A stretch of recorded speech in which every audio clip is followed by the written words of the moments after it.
자, 오늘은 물리2 첫 시간으로 벡터의 기초에 대해서 하겠습니다. 먼저 물리량에 대해서 알아보면요. 물질계의 성질이나 상태를 나타내는 양이라고 되어 있는데 쉽게 얘기하면요. 숫자로 나타낼 수 있는 양을 얘기합니다. 그래서 물리에서는요. 자연현상을 수치적으로 나타내려고 하기 때문에 이 물리량으로 모든 것들이 표현이 됩니다. 자, 근데 물리량은요. 크게 두 가지가 있습니다. 스칼라량이랑 벡터량이 있습니다. 물리원에서 간단하게 배웠지만 다시 정리 한번 해봅시다. 자, 스칼라량은요. 크기만으로 정의할 수 있는 물리량입니다.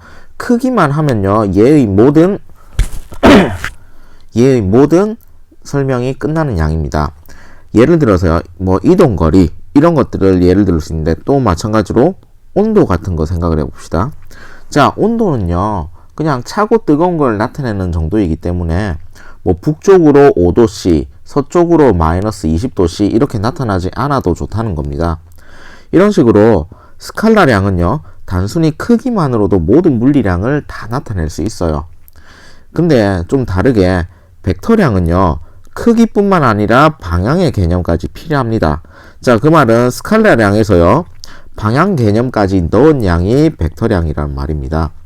자, 이런 것들은요. 좀 고급의 물리량을 나타낼 때 쓰이는 양인데 크기뿐만 아니고 방향도 매우 중요하기 때문에 크기는 같은데 방향이 달라져 버리면은 다른 물리량이 되는 겁니다. 예를 들어 볼게요. 속도 같은 거는요.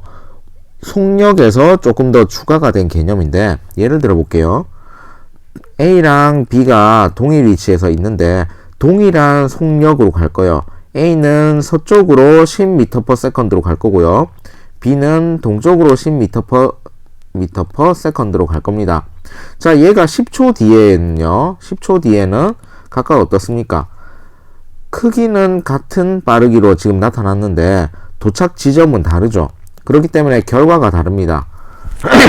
그렇기 때문에 벡터량은요. 방향이 매우 중요한 물리량임을 알 수 있습니다. 자, 예를 들어 볼게요.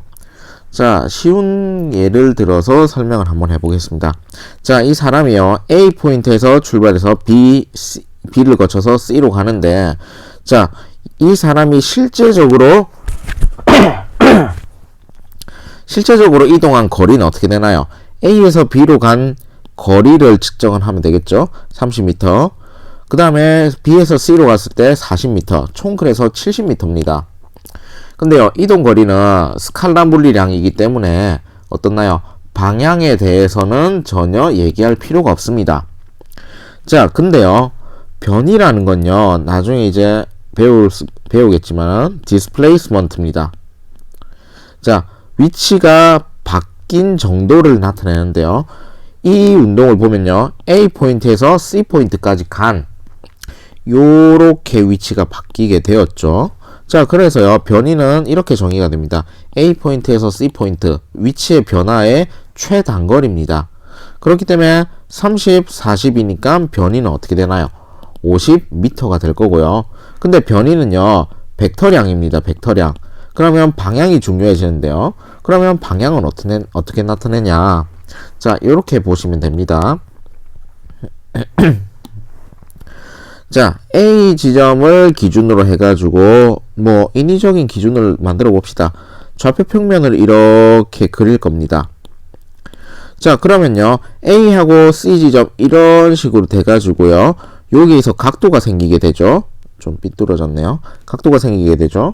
자, 그러면 각도를 나타낼 때 우리 중학교 때 배웠죠.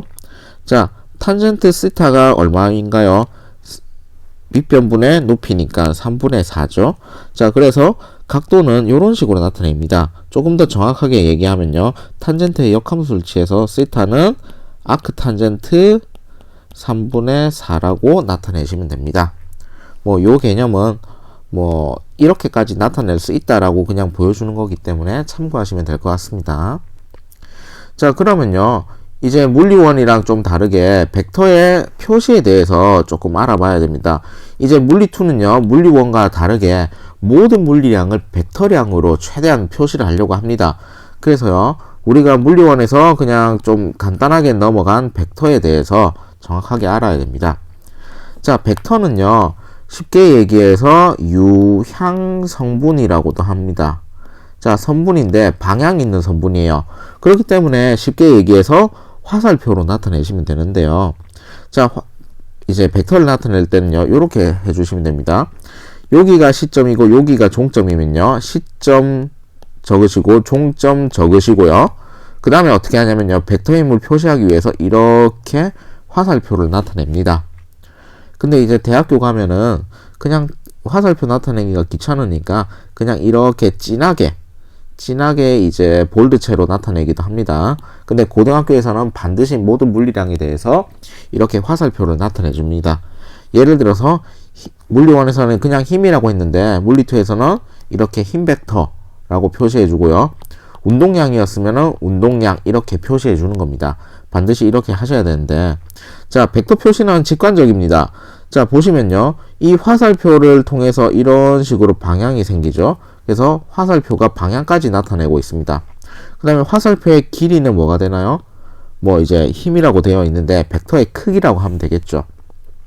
자, 그 다음에요, 제일 중요한 게요, 벡터에서는 시점, 요게 중요합니다. 자, 예를 들어 볼게요. 어떤 물체가 있는데요, 이렇게 놓여진 물체가 있는데요, 이렇게 힘 F1을 가해줄 때랑요, F2를 가해줄 때 효과가 다릅니다. 왜 그러냐면 F1을 이제 주면은 물체가 이렇게 넘어지겠죠. F2를 가해주면요, 물체가 이런 식으로 움직이겠죠. 그래서 만약에 힘의 크기는 같더라도 가해주는 작용점, 그걸 시점이라고 합니다. 벡터에서는 힘의 작용점이 달라지면 힘의 효과가 달라집니다. 그렇기 때문에 다음 단원에 배우는 토크랑 같은 그런 개념들이 생기는 겁니다.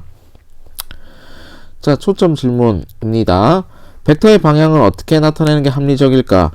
아까 우리가 변이를 하면서 약간의 힌트를 줬죠.